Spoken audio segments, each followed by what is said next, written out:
बिलकुल भाई. घरी मै एकुलती एक बायको आणि एकुलतं एक लेकरू वाट बघायला.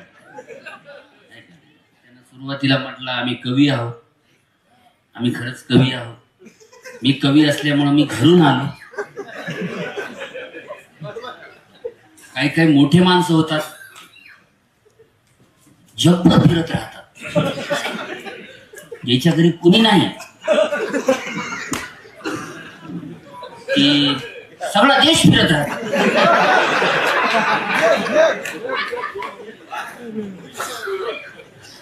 आपलं घरी कुणीतरी वाट बघणार असलं पाहिजे म्हणून आपल्याला घरी जावं लागत आहे.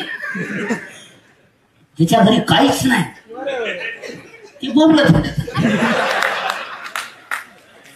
आता तुम्ही कुणाबद्दल समजा आपले काही घेऊन तुमची ही आहे